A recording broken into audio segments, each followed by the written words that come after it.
Vice President of Healthy Communities at CHI, I knew that an important part of my job would be supporting our international ministry partnerships. I made my first trip to visit one of those partnerships with the Sisters of Charity of Nazareth.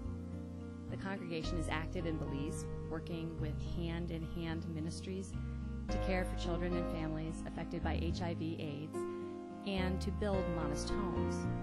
Sister Luke, our leader, welcomed me and agreed to teach me to conduct immersion experiences. We prepared by reading about Belize and about the Sisters of Charity of Nazareth and their commitment to international ministries. We also reviewed theological documents about common good and global solidarity. I understood, or so I thought. In Belize, we would build a house with and for Sandra. She had saved for a long time to pay for a tiny plot of land. Building the very modest house would be done by hand. The house would have a floor, 4 walls, a roof, a few windows, and a door, all resting on concrete cinder blocks. There was no plumbing. Electricity would be provided through extension cord connections to an outside power source several houses away.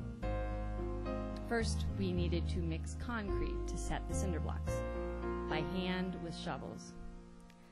I tried to mix, but did not have the strength to stay at it very long. As the cement hardened a bit, I could hardly even stir. My teammates were supportive and compassionate. Next, we unloaded wood from trucks and carried it to the back of the lot where we would build the house. We began to nail the boards together. I had never hammered anything other than a picture holder on a wall. Several teammates tried to teach me to hammer, but I didn't get it. Every nail I hit crooked had to be taken out and redone by someone else. I was not only unable to help, I was in the way, a detriment to the effort. For the next 2 days, I brought water to my teammates, delivered nails, and swept the floor. I also talked to Sandra's children and neighbors and learned about their lives and their deep faith.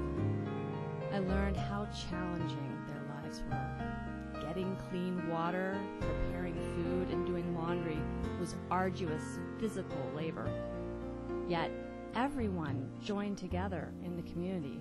The children were happy and went to school eager to learn. Their lives were God-centered, and their faith and spirituality were part of their language and interactions. On the 3rd day, the team was ready to paint. I had never done that before either. I was not helpful, although I was entertaining when I tripped over a bench and landed on my back with aqua blue paint all over me.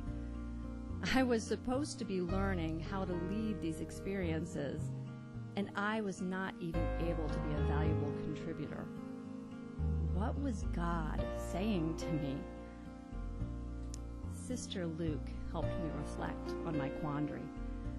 I was supposed to be learning how to be with those who are less materially fortunate, to listen, to understand, and to help with their needs, and learn from their gifts. What I thought I had to contribute proved to be naive and arrogant. I was humbled by the emotional and spiritual strength of those I was supposed to be helping.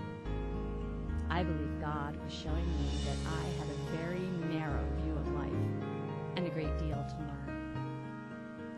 I had talked of meeting people where they are, or responding to people's needs as they define them. Now, I had a real sense of the meaning of those words.